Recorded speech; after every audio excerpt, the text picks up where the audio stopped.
One of the biggest challenges I face is transitioning from founder to a team builder. It was like letting go without losing kind of a direction. So as a founder, you started by doing everything like your product, strategy, branding, execution, and honestly, it's become part of your identity over the time. Welcome to the Founder to CEO podcast, where we explore the journeys of visionary entrepreneurs who are reshaping industries and building mission driven companies. On today's episode, we're diving into leadership, innovation, and the art of building businesses that truly serve people. Join us in conversation with Sarah Choudhary, a remarkable founder who's revolutionizing multiple industries through her human centered approach to technology and business. Let's get started. Hi, Sarah. Thank you so much for joining us on the Founder to CEO podcast. Just to get us started, would you mind giving us a 90-second overview of what you Yeah, do? sure.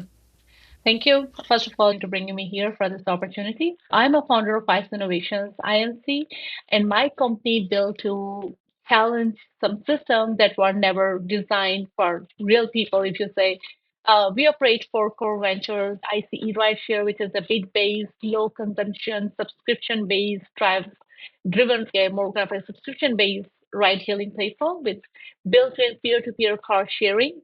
And the main purpose of is that to return the power to drivers and vehicle owners. The other thing is iDrop, which is a smart AI-powered delivery system similar to DoorDash delivery or any other Grubhub, which is a fairer, faster, and more efficient for both customers and also local businesses. iChef is my next venture, which is a door-to-door home-cooked meal service that connect communities with fresh, preservative-free food prepared by real cooks like mothers, retirees, or anyone like that, or food lovers. So they can turn their kitchen into a clean, scalable micro businesses. And the third that I'm working on is, which is connecting these together, is the Eco Wallet. It is our digital wallet, and it's a family finance tool as well, which is making it easier to manage your expenses, teach kids financial habits, and move money across the different generations with total trust and transparency. And at ICE, we are not just building the platform, we build some possibilities that prioritize the people's wellness and dignity in every click. That's so great. You've got your hands in a lot of things, but it Yep. sounds like some really interesting ventures. I'm curious, what's the biggest problem that you see in that Mhm. industry of rideshare and delivery, and how are you solving that problem? So the biggest problem I see across in my industry and honestly across most of the industry today is the profit has replaced purpose. There is too much of greed or too little humanity. Big platforms are designed to extract, not empower, and consumers are also frustrated. Small creators or small business are undervalued, and the people who actually move the economy, like drivers, cooks in my case, and everyday families, are left behind while the wealth gaps just keep growing. And at ICE Innovations, I started with this vision that we are solving this by building the platform that are fair by design, like ICE Ride Share, where drivers set the terms, iChef, where the real people, real food reaches the family, and iStop is which makes the delivery sustainable, and Wallet is which helps family manage money transparently across generation, grandkids, or something like that. And it's not about just fixing the broken apps, fixing or helping the broken system, because I don't just want to fix the industries, I just want to influence systems. So my goal was always being on a bigger than the entrepreneurship. It's about leading the change at a bigger level, because I truly believe that we can build this country that finally serves all of the people, not just kind of like some powerful ones.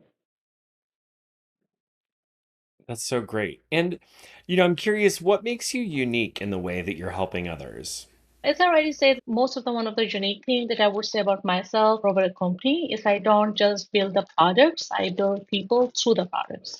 So most of the founders they focus on scaling the platforms. I focus on scaling the human potential, whether it's a driver on ICE rideshare who finally earns fairly, a home cook on iChef who turns their kitchen into income, or a family using eco wallet to teach their kids how to get a financial confidence. My work centers on helping other rise, not just transact. So I blend AI, business, and behavioral understanding to create a system that just don't work but uplift. So my approach is deeply human. Even though I work with AI, I speak a lot about AI ethics and responsible as well. I listen closely, I move fast, and I act boldly.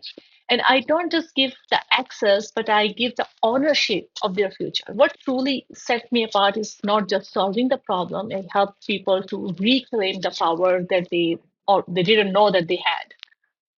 I love the human focus that you have in the way that you're building your business. Transitioning a little bit, I'd love to hear as you've been building these businesses, what are some challenges that you have encountered in building your teams to help you continue to grow the businesses? Yeah, one of the biggest challenges I face is transitioning from founder to a team builder. It was like letting go without losing kind of a direction. So as a founder, you started by doing everything like your product, strategy, branding, execution, and honestly, it's become part of your identity over the time. So handing these things off was not just about delegation, it felt like releasing a part of yourself. So what I learned is that building a team is not about duplication. It's more of like multiplication for me. So the real challenge was not finding the talent. It was finding the people who would carry the same vision and understand as well with the same intensity. That's the harder part. And plus also bring their own genius, looking the things in from their angle. And it took me time to shift from controlling the outcome to trusting the process. So I had to build the systems that allow for freedom with alignment where people can lead, they can also innovate and also fail safely while still moving towards the bigger mission. So that shift from founder to leader it was not just tactical, it was deeply personal. And it's also what elevated everything I have built. When you're able to have a team that has that freedom with alignment, who you bring onto the team is really important. Like you Mm-hmm. mentioned, getting them aligned to the vision. I'd love to hear what are the key qualities that you're looking for when you're hiring people to make sure that you've got people that are aligned to that vision. To be honest, I'm still in process of building my teams and I'm approaching it so very intentionally. The moment I realized I couldn't scale the impact alone, it was the moment I knew I had to start. My idea was expanding faster than my hours I have, and I knew that I wanted to lead a movement, not just a company. So I needed other minds, other engineers, and energies around me. Just don't hire just to fill the roles. I look for people who share the mission and stretch the vision as well. So the quality I look is for very simple adaptability because we are constantly changing. It's the industry you see with the AI and everything is constantly evolving. Integrity is one of the that because we build the trust with everyone and initiative because I value people who move without waiting for the permission. And most important, a sense of purpose, which is a bigger than a paycheck. And other than the title, it don't impress me. Alignment does. So as you mentioned, and I'm building a team that don't just execute; they believe. And while we are still growing, every new person we bring in is a step forward to building a culture in ICE that's not just productive but more deeply mission driven. Yeah, those four qualities, agility, Mm. integrity, alignment to purpose, and I'm missing one. What was the Adaptability, adaptability, initiative, yeah, initiative. initiative? Yeah. Mhm. Those are so, I think those are so key for any growing organization. Those are really important to Correct. have. I'm curious, you talk about bringing on people to the team to Mhm. be able to help you grow. What's it like letting go of some of the tasks and Mhm. delegating those to others? For me, it was pretty uncomfortable at first because my instinct was to hold everything close. But with the time being, I realized and learned from other founders and great names as well, the growth demands the trust, right? So when you delegate the right way, you are not giving up the control, you are creating the space for others to lead as well. And when your vision starts to breathe on its own and cultivating to multiple productive things. That's a travel or journey of a delegation for me in a minute. That's definitely challenging, I think, for many founders to let go of that. So yeah. I'm curious if you could talk about a time when you felt overwhelmed by decision Mm. making and what strategies did you implement to overcome it? Yeah, there was always a time when I was juggling with multiple platforms like iShare, iChef, and Wallet. It's all in active development with competing need as well, timelines, and there is a pressure as well. So I was flooded with decisions every hour, especially when you are building something, your applications and all this stuff. And I hit a wall. So I realized I couldn't run on instinct alone. So I created a mental framework that I call purpose over pressure. So I step back and ask myself these two things. Does what I'm doing align with my long term mission? And what are the consequences of doing versus delaying it? So, is this a decision only I can make, or should someone else own it? So, these questions and them they help me clear the noise that I have around me and move with intention. Because overwhelm doesn't come from too many decisions; it comes from trying to make them without clarity. So, when I have a good clarity with these questions and answer, it was easy for me to coordinate it. Getting that clarity, I think, is important. And Yeah. I like the question about, am I the only one who can do this? Because I think about that Mm, often. Am I the yeah. right person to be doing this? Is there someone else that can do it? I think that's a Mhm. really great Yeah. test of whether you should be taking something on. Cool. And so, as you look forward, Mhm. what's your vision for the evolution of your leadership culture? And what steps will be critical for achieving that vision? So my vision is to build a leadership culture that's not based on control, but on the trust, clarity, and shared ownership, basically.